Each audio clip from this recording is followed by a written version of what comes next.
Welcome back to the Hammerdown Festival YouTube channel. Today we're sat with Cormac from Horrenda. How are you doing? I'm doing quite well. How are yourself? I'm very, very good, thank you. You guys are having a busy, busy year, particularly for festivals. I'm going to just read a few out to you. Paradeth in Brighton, Aberdeen Metal Fest, obviously in Aberdeen, Cosmic Void in London, Hammerdown in Brighton, and Siege of Limerick, obviously in Limerick. Why do you think everybody is jumping on the Horrenda train right now? I think the word is just spreading that if you want to see probably the most chaotic live show you're ever going to see, you get to Horrenda. I think people are just perplexed because I think so many people get used to the idea of seeing a band wearing corpse paint and they think they're just going to be static, stand still on the stage and not really interact with the crowd much. They don't expect someone wearing corpse paint to suddenly run at them from the stage. Yeah, definitely. It's certainly a chaotic show. I've seen it, and it is definitely chaotic. So everybody watching, if you want a chaotic show, Horrenda are the band to see at Hammerdown. Now, you've been working a lot on some of the previous releases. You've done remasters of some stuff. You've done physical releases. You've done cassette versions of the Deltas album. You even had a physical release over in the States, which is pretty cool. So tell us a bit about what you've been doing with all the previous music. So it's kind of a twofold why we did that deal with the States. First was just the obvious idea of we could get a big release in the States, Yeah. which is pretty hard to do sometimes. And we just had a label approach us with the idea of doing a limited cassette run in the States. It'd be all for charity, so it wouldn't be too high pressure. And also there was this idea in the band where because Dialtus in particular was released during the pandemic, a lot of bands just kind of like around the released it during the pandemic, thinking, okay, released during a short lull period, and then we can get jumped right back into it, not realizing we wouldn't be able to gig again until I think for us it was 22. Yeah, so the idea was, okay, we could give it another quick shot of life, Yeah, and plus n putting into it what we know now. I see. What's the charity? Where's the proceeds going? I can't remember the exact name of the charity off the top of my head, but it was an animal shelter, I believe. Okay, well, over in the States. Yeah, over in the States. Oh, cool, man. Oh, that's really great. So is that something that the label that they set up then? So the label, they're a charity label, so all the releases they do are supporting rescue shelters, animal rights causes like that. So yeah, so all the profits they make from their releases go straight to this charity. That's great. Oh, that's fantastic. Okay, cool. So obviously, with all of this work going on at the moment, you're building up quite a lot of hype around the band, all of these festivals, the re-releases, all this different stuff. That would suggest to me that there might be some new stuff going on in the background that you're getting ready for. What can you tell us? What's going on in the background, and is there new things coming?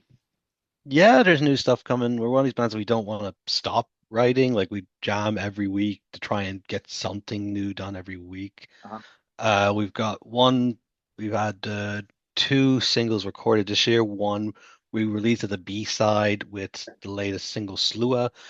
We've decided to go for a bit of a B release because it's a bit of a more experimental sound for us, and we want to just kind of just toss it out there, not give it a big release, just toss it out there, see what the fans thought of it, see Yeah. do people think it suit us, and response has been pretty decent so far to Twin Peaks. Meanwhile, that's currently just being mixed, or I believe that's the demo track we have. What's the final name of it? I'm not sure yet.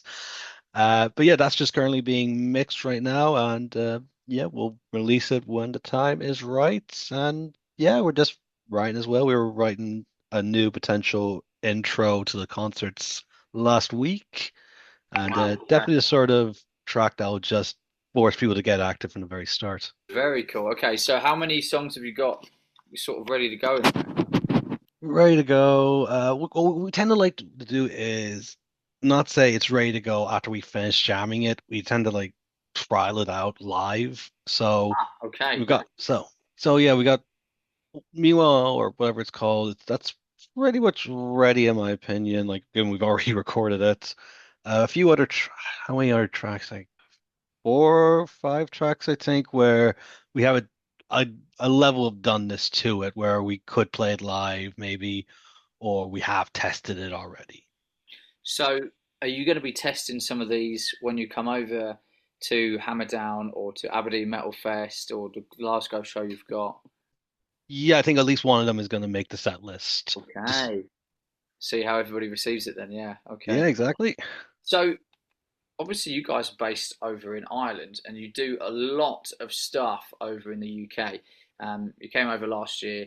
You're making, I think, four separate trips in 2025.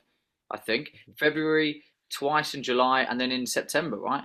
UK, yeah, that's it A lot, isn't it? for us on Horrenda, yeah, That's a lot. UK, and Yeah. not to mention we're doing Poland as well in November. Yes, and that's very exciting, by the way, and we'll mention that in a minute. But what is it about the UK scene that seems to get Horrenda? Why do you keep coming back over here so much?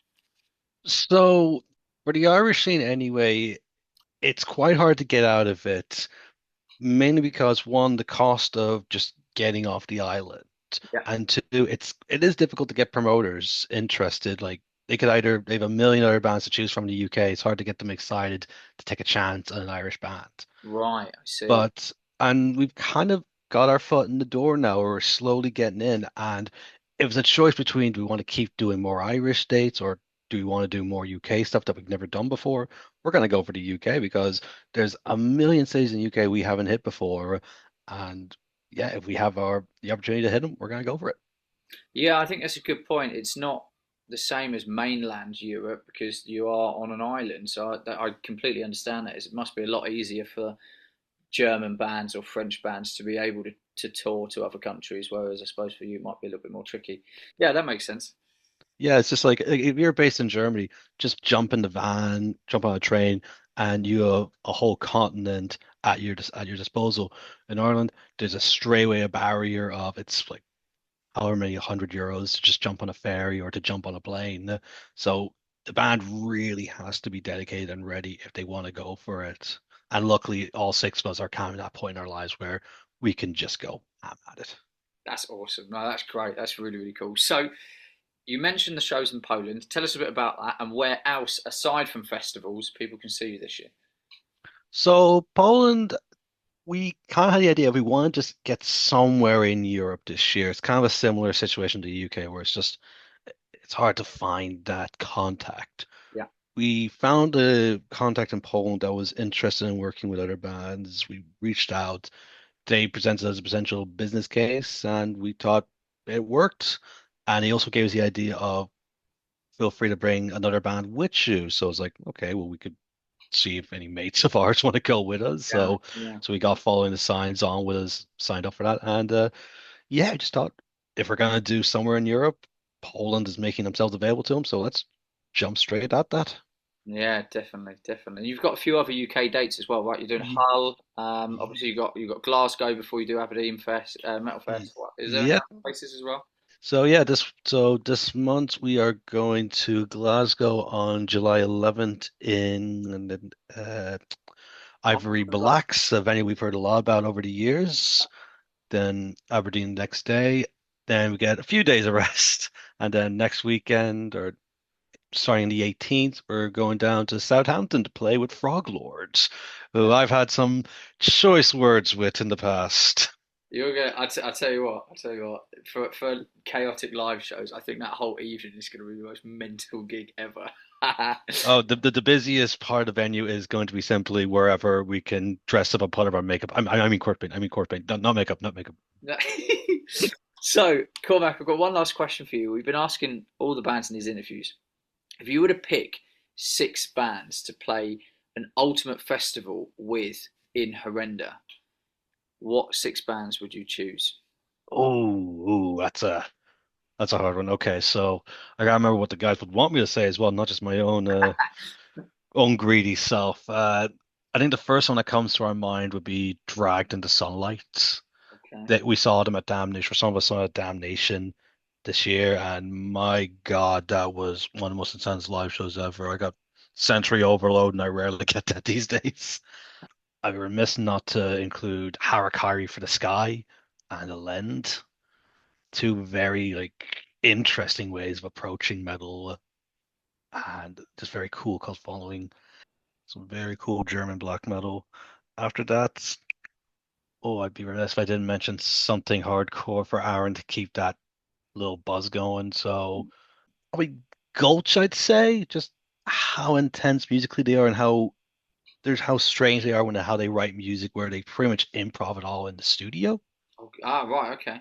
I think the lads played with Hexus before I joined, so they have a good relationship with them. Then I think screw it. I think if we have the opportunity to build her off, that's what we're bringing on Dead Flesh because good lads from London. We'll take any chance we can get to hang out with them. Yeah, they're cool. They're a good band. So, Dead Flesh, Hexus, Gulch, Alenda, Dragged into Sunlight, and Harakari for the Sky. That's it. Nice. Okay, wicked. Well, Cormac, thank you so much for your time. Really, really appreciate it. And we'll see you in like 10, 11 days, whatever it is now for Hammerdown. Yeah, I will see you there, Harry, and we look forward to terrifying the people of Brighton again.